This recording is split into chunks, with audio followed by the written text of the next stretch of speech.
Hello students, तो चलिए आज हम लोग शुरुआत करते हैं क्लास 9 के एक्सरसाइज 11.1 के क्वेश्चन नंबर 4 का, जो कि है a conical tent is 10 meter high and the radius of the base is 24 meter. Find the slant height of the tent and also find the cost of the canvas required to make the tent if the cost of 1 meter square canvas is rupees 70. तो इस question में हम लोगों को क्या बोला गया है कि हमारे पास एक कोनिकल टेंट है जिसका जो हाइट है वो कितना है, तो 10 मीटर है। और जब भी हाइट लिखिएगा तो हम लोगों को परपेंडिकुलर वाला हाइट समझना है, ठीक है। तो हाइट कितना है, 10 मीटर है। और जो रेडियस है कोनिकल टेंट का वो कितना है, तो 24 मीटर है। और दो इंफॉर्मेशन हाइट और रेडियस दे करके हम लोग को फाइंड क्या क्या करने बोला है। सबसे पहले तो हम लोगों को स्लैंट हाइट बोला है फाइंड करने टेंट का, और दूसरा क्या बोला है कि कितना कॉस्ट हम लोगों को लगेगा कैनवास का अगर हम लोग उस टेंट को कैनवास के थ्रू बनाते हैं और 1 मीटर स्क्वायर कैनवास का ₹70 हम लोगों को पे करना पड़े तब। तो क्वेश्चन बहुत सिंपल सा है। सबसे पहले तो हम लोग एक कोनिकल टेंट बना लेते हैं, सारे गिवन इंफॉर्मेशन लिख लेते हैं और उसके बाद समझेंगे कि करना क्या है। तो मान लेते हैं कि ये हमारा कोनिकल टेंट है जिसमें हमारा जो बेस का रेडियस है वो कितना गिवन है, तो 24 मीटर गिवन है। और जो हाइट है, क्योंकि सिर्फ सिंपल हाइट दिया हुआ है तो परपेंडिकुलर ही हाइट हम लोग उसको मानेंगे, तो हाइट हम लोगों को कितना गिवन है, तो 10 मीटर गिवन है, ठीक है। यही दो इन्फॉर्मेशन गिवन है। तो स्लैंट हाइट निकालना तो बहुत सिंपल है, फॉर्मूला पुट करेंगे निकालेंगे। लेकिन ये जो कॉस्ट ऑफ कैनवास है उसको कैसे निकालेंगे, तो सबसे पहले आप लोग अपने इमेजिनेशन में लाओ कि जब टेंट बनता है तो क्या हम लोग उसका बेस बनाते हैं, नीचे नहीं बनाते ना, सिर्फ टेंट बनता है। तो सिर्फ अगर टेंट बनाएंगे तो उसमें हम लोग क्या यूज करेंगे, CSA यूज करेंगे ना, CSA ऑफ द टेंट।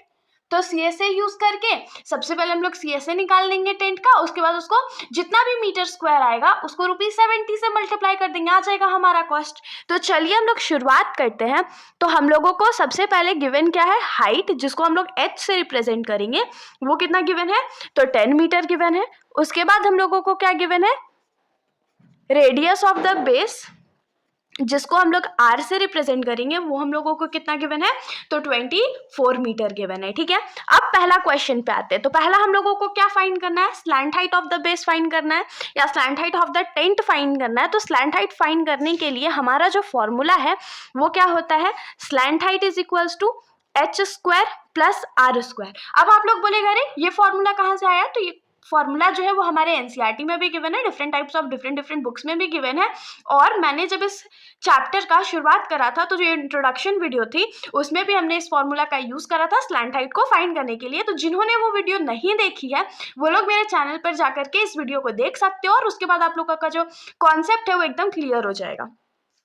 तो यहाँ पर हम लोगों को H का वैल्यू तो पता है क्या है, तो 10 मीटर है। तो 10 मीटर का स्क्वायर प्लस R का वैल्यू कितना है, 24 मीटर का स्क्वायर। तो 10 का स्क्वायर क्या होता है, 100 होता है, और मीटर का स्क्वायर मीटर स्क्वायर हो जाएगा, प्लस 24 का स्क्वायर कितना होता है, 576 होता है, और मीटर का स्क्वायर क्या हो जाएगा, मीटर स्क्वायर हो जाएगा। तो अब यहाँ पर 100 में 576 ऐड करेंगे तो क्या आएगा, 676 मीटर स्क्वायर। और 676 किसका स्क्वायर होता है, तो 26 का होता है, और मीटर स्क्वायर किसका स्क्वायर होता है, तो मीटर का।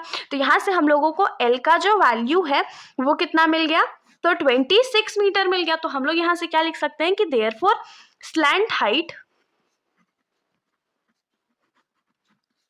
Of the tent is equals to क्या हो जाएगा, 26 मीटर। मतलब कि जो हमारा स्लैंट हाइट है टेंट का वो कितना है, तो 26 मीटर है। यहाँ पर तो आप लोगों को कोई भी दिक्कत नहीं हुआ होगा।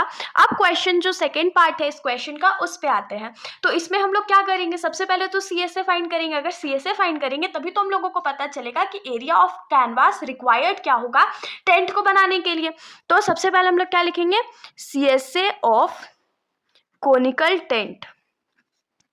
तो कौन शेप का CSA हमारा क्या होता है, πRL होता है।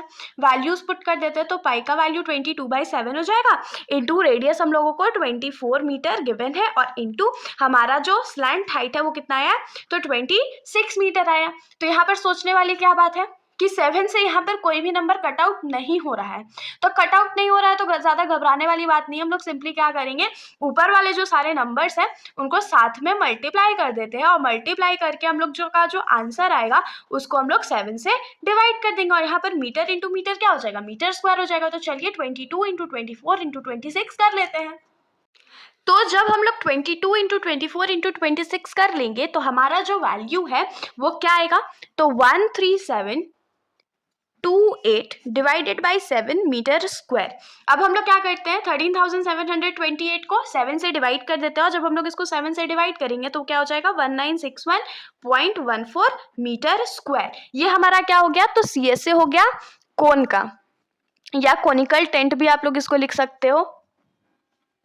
तो यहां पर हम लोग क्या लिखेंगे, now area of canvas required to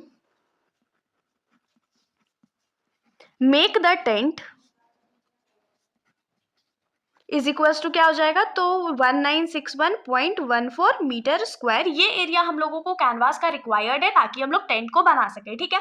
लेकिन हम लोगों को तो कॉस्ट फाइंड करना था, तो हम लोगों को क्वेश्चन में क्या गिवन था कि 1 मीटर स्क्वायर कैनवास का हम लोगों को ₹70 पे करना पड़ेगा। तो यहाँ पर लिखेंगे cost of 1 meter square canvas is equals to ₹70। तो ₹70 पे करना पड़ेगा। तो यहाँ पर क्या हो जाएगा, therefore cost of 1961.14 meter square canvas क्या हो जाएगा, तो ₹70 इंटू 1961.14 मीटर स्क्वायर, या मीटर स्क्वायर को नहीं लगाते हैं, उसको हटा देते हैं। अब इन दोनों को हम लोग मल्टीप्लाई कर देते हैं।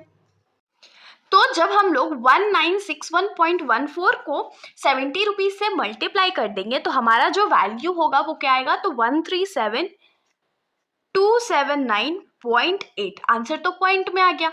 तो देखिए आप लोगों का जो आंसर बुक में दिया हुआ है वो राउंड ऑफ करके दिया हुआ है। आप लोग चाहो तो आंसर को यहाँ पर भी रहने देख सकते हो, वरना हम लोग इसको क्या लिख सकते हैं, क्योंकि ये 79 है और 0.8 है, तो 0.8 को राउंड ऑफ करेंगे तो 1 इधर ऐड हो जाएगा, तो ये 79 ₹80 में बदल जाएगा। तो ये क्या हो जाएगा, ₹137280।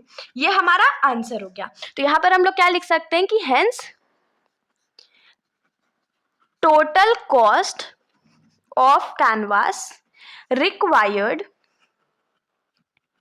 इज इक्वल्स टू क्या हो जाएगा, तो रुपीज, यहाँ पर अगर कॉमा लगा ले तो 1,37,280 आंसर।